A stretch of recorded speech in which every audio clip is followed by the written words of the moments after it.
So on Tuesday, the 18th of February, F1 did their 75 live show where they got all the teams together to reveal their liveries, not their actual cars, because let's be honest, F1 teams they'd never do that at any day of the week.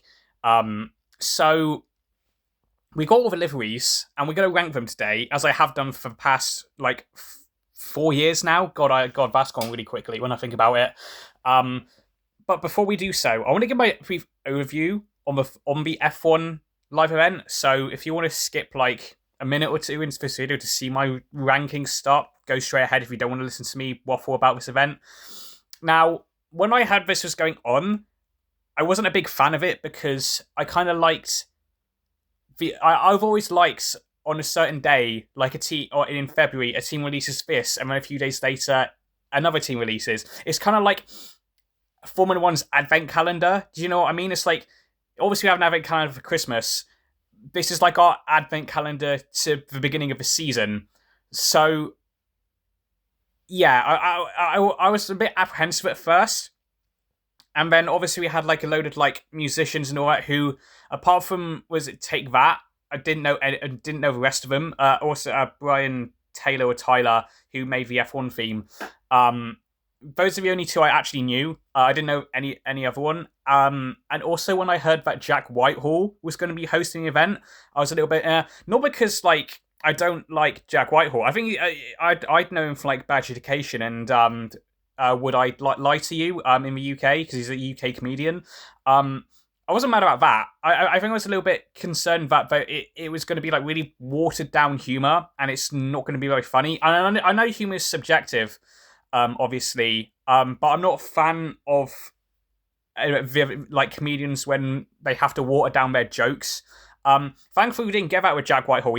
I'm going to be honest, he was actually quite funny at times. And he made it the event like very self-aware, like the beginnings, like only like half of the teams haven't even changed their liveries, which to be honest was actually kind of true.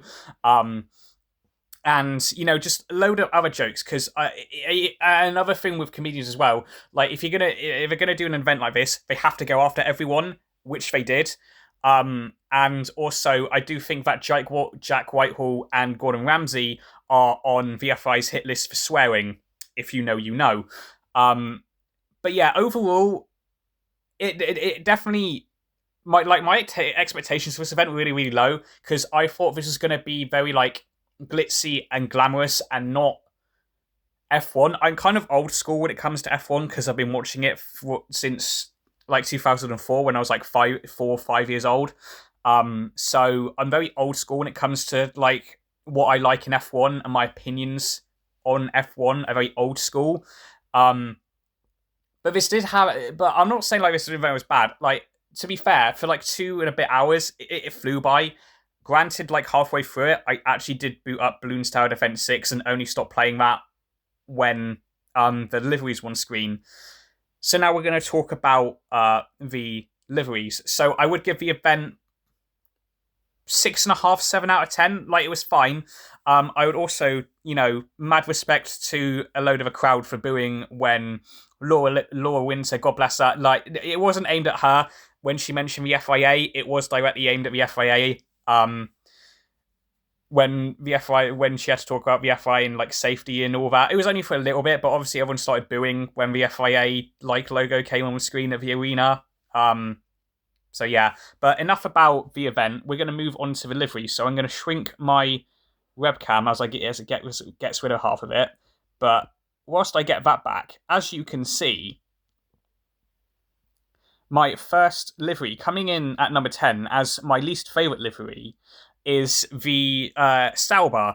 Now, I will say, from the front, this actually looks really cool.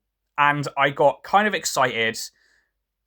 Well, for obviously going to be a lot more green than last year's livery. Because I actually did quite like last year's Sauber livery. I did rank it quite highly in my livery rankings for last year.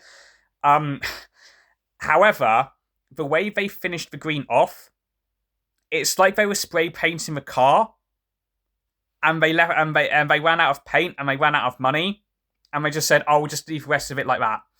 Like I said, from the front angle, it actually looks really, really nice because I actually quite like this like neon bright green that they have. It actually did quite look good. I think this is a render that I've got. I think in real life it actually it does actually look quite nice. Um, I just don't like the way they finished it off. Um, and yeah, I know when I saw it, I actually got quite excited for it, and then from the front angle, I could bang on about the front angle a lot because I really really like it from the front angle. And also, why do the wheel covers? How come they've got the roulette design for the front and not the back? That quite annoys me as well. Um, but yeah, that's a Sauber coming in at number 10. I like it from a front. Any other angle, shit. Now moving on to number 9 is the Alpine. Now, I don't dislike this livery, but I don't like it either. It's kind of like, I suppose, meh. Again, it looks good from the front because it's got the pink, and you can see a little bit of the blue. I kind of wish we'll talk about this when we get to Mercedes, but I think this probably kind of comes with the Alpine as well. Pink or blue, choose a main color and stick with it. I think because again, I probably should have done a disclaimer. I'm very simple, and I have the very aesthetic appreciation of like a 5-year-old when it comes to liveries and colors. So yeah, again, I don't dislike it. I don't like it either. It's just something about it. I don't know. It might be the pink BWT on the side pod. Maybe I'm not really a big fan of that. I think the side pods probably should be pink and then blue BWT. Maybe. Again, this isn't like the abomination that Alpine was last year because that was just a carbon fiber Formula One car with a little bit of blue and in some races a little bit of pink on it. So it is a massive, massive upgrade.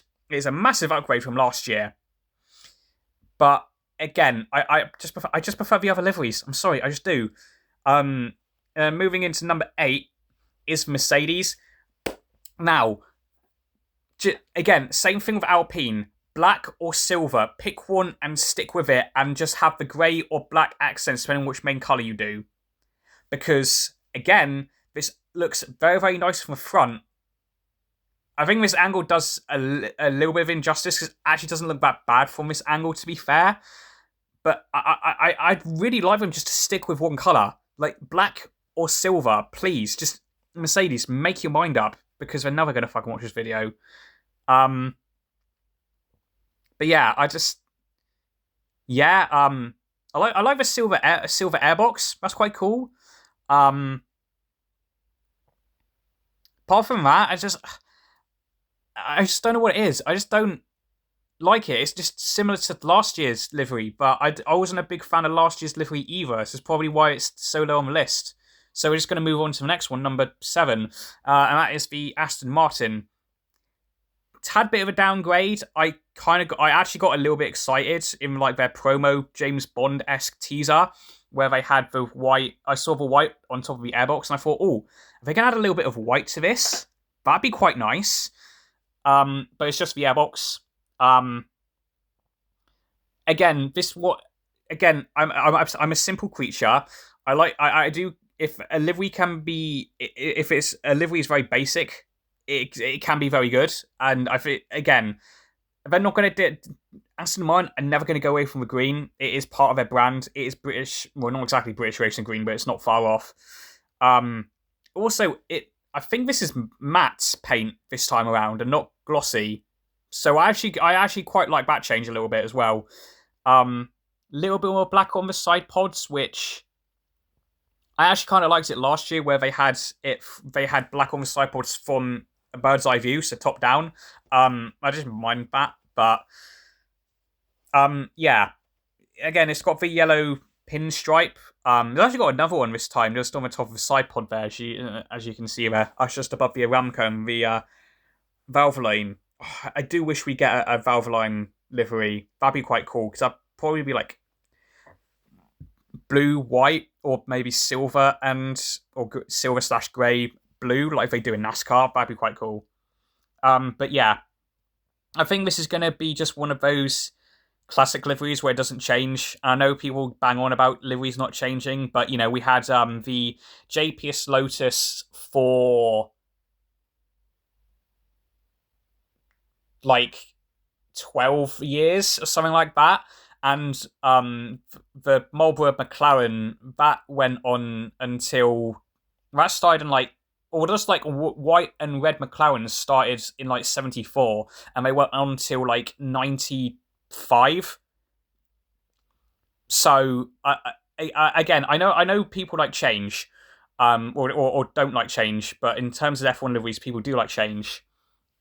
But yeah, I think this is going to go as one of those ones. There's always minor changes, but it's still going to be primarily dark green with black and yellow, or and maybe a hint of white. Hopefully, they do that when they become Honda powered next year. Aston.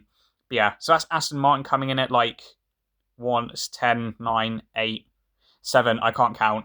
It's still very early in the morning when I'm doing this. Now, number 6 is the Red Bull. Again, it hasn't changed. But this is I think this is going to be the modern classic. I think this is going to be the JPS Lotus and the the Marlboro McLaren of this era. I'm guessing of F1, like the turbo era, or turbo hybrid era. It's definitely not the turbo era.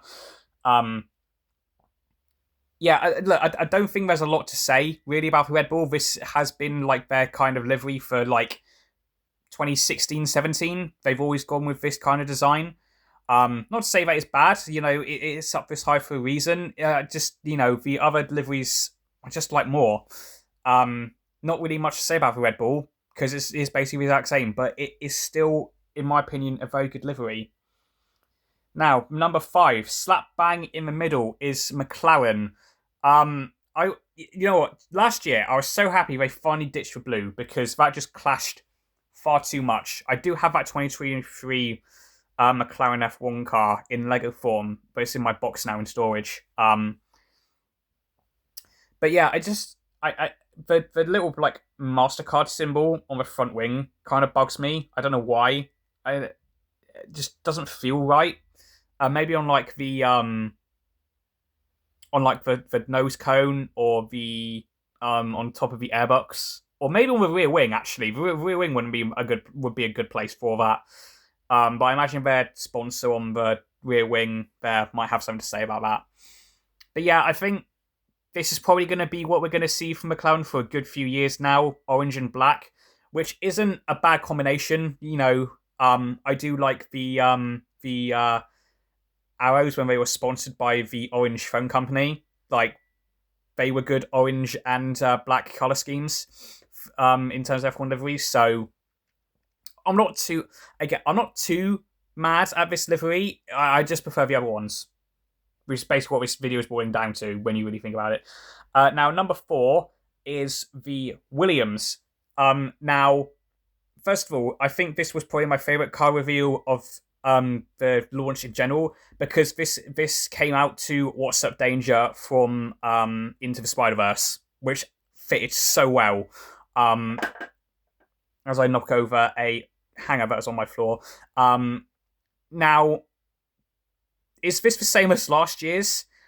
Yes, it is. But the problem I had with last year's Williams livery is that the blue was too dark.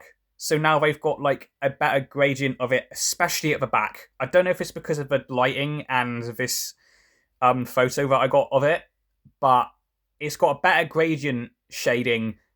Well, it's definitely better than Sauber's. But I wish Williams would go back to a lighter blue. I much associate a lighter blue with Williams, like when they were sponsored by Rothmans. Dark blue works with Williams, like late mid 2000s when they with BMW and when Rosberg and Webber were driving for them. They had white and dark blue. That works. not dark blue and light blue, in my personal opinion. But I'm glad they've brought back a little bit of white, of lighter blue. That's what it looks like. And that was my main criticism of Williams' livery last year, because I watched my video for my 2024 livery rankings, and that was my main complaint about Williams. So they fixed my main complaint. They obviously didn't listen to me because I'm a nobody on the internet. But yeah, and also I may be a little bit biased because this is Carlos Sainz's car and he's my favourite driver. So make of that what you will. But yeah, this is a very nice livery. I do like it a lot. And again, they're still keeping the Duracell airbox or air intake, whatever you want to call it. And Masako's still cool. But yeah, now top three, third place, as you saw, that is the Ferrari. Now, I will get this out of the way. It is an absolute fucking crime that HP's title sponsor. Whatever they're paying Ferrari is far too fucking much to spoil this livery, because I absolutely despised it last year when they announced their title sponsor was HP, and they plastered it all over the fucking car. Now, it is not much of a crime as it was last year, because last year's Ferrari was beautiful until the HP sponsorship came in, and it is still a crime, but I don't think it is much of a crime as it was last year. But it is a crime nonetheless. It is a darker shade of red, which, well done, Ferrari.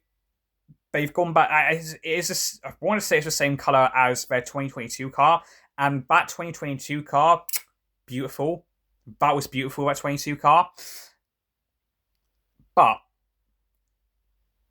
I do like the white rear ring. It should have Ferrari in black on it, because they did that for 2023.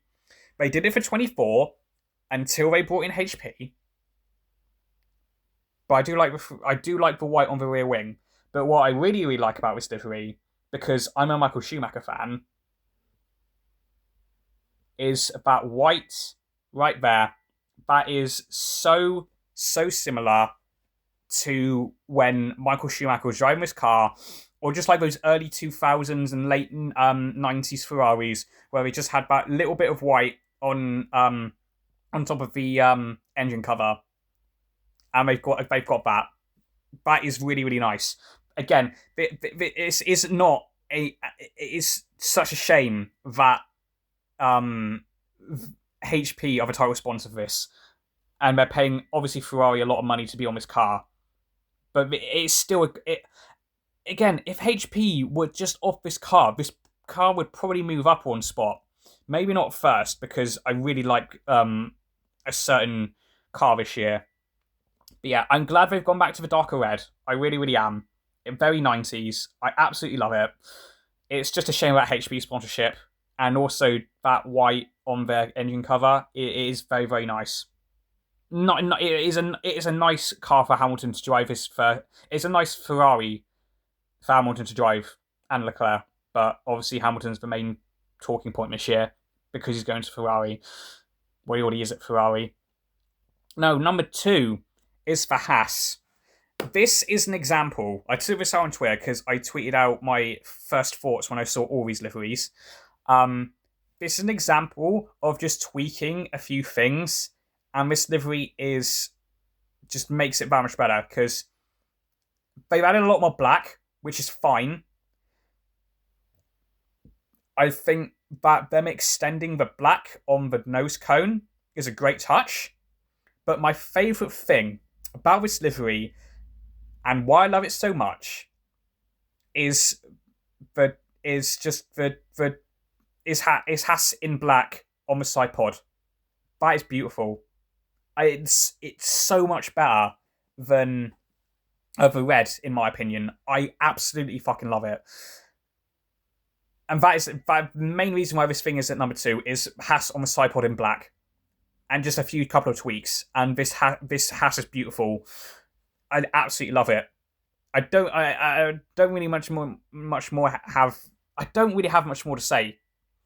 I really, really don't. This livery is beautiful.